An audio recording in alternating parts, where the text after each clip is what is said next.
Questão 131 do Enem 2021, segunda aplicação.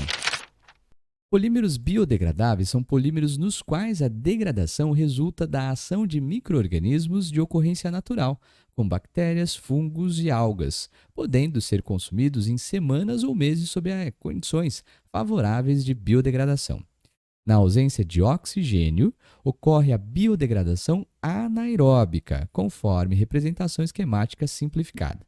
Então, nós temos aqui no polímero, então, polímero é um composto orgânico, ele está demonstrando aqui através do carbono, um carbono polimérico, com, então, presença de micro-organismos que vão degradar, levando à formação de CO2, metano, água, carbono aqui residual, alguma outra forma de carbono, e aí carbono na forma de biomassa. Ele então coloca para a gente que durante esse processo há a formação de produtos que podem ser usados para a geração de energia. Geração de energia, nós temos um combustível. Então, um desses produtos, diz ele, que é encontrado no estado físico de menor agregação da matéria e pode ser diretamente usado como combustível. Bom, beleza. Ele quer saber o produto que apresenta essa característica é...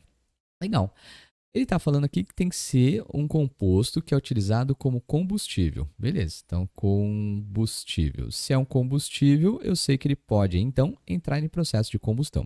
Mas uma coisa interessante que ele fala aqui, que é o composto que encontra-se no estado físico de menor estado de agregação.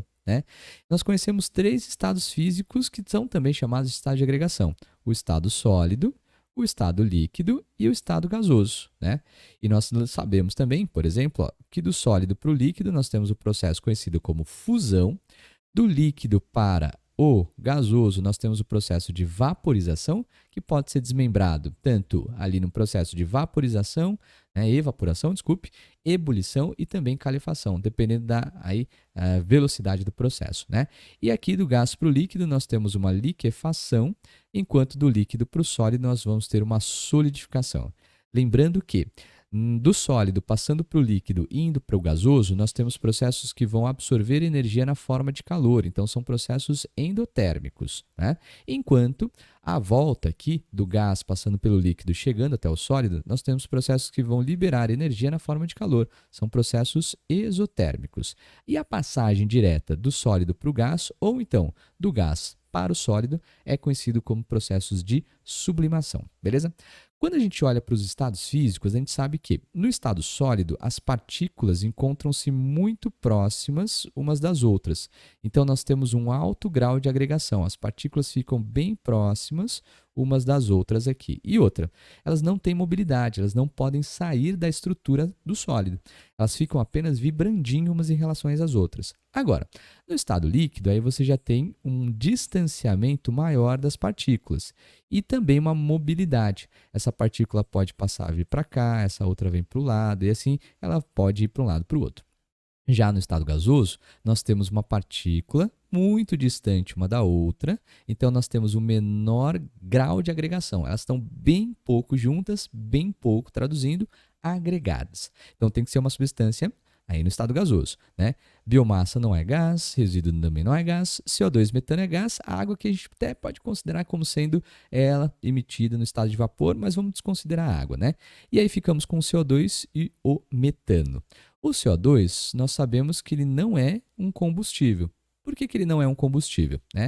Em relação ao carbono, percebam, a oxidação aqui, o seu estado de oxidação, deixa eu calcular o NOx. Você não sabe calcular o NOx? Tem aula aqui no canal sobre cálculo de número de oxidação. O oxigênio tem número de oxidação menos 2 e aqui nós vamos ter um total menos 4. Para zerar do outro lado, então mais 4. Note que o NOx do carbono aqui é equivalente a mais 4, que é o máximo do valor de oxidação que nós podemos ter para o carbono, uma vez que ele é um elemento da família 4A. Agora, quando nós comparamos com o metano CH4, aí a gente vai fazer a mesma situação acontecer. O carbono aqui, vou calcular o NOx dele através do hidrogênio. O hidrogênio é mais 1, nós temos, neste caso, então, menos 4, certo? Desculpa, mais 4.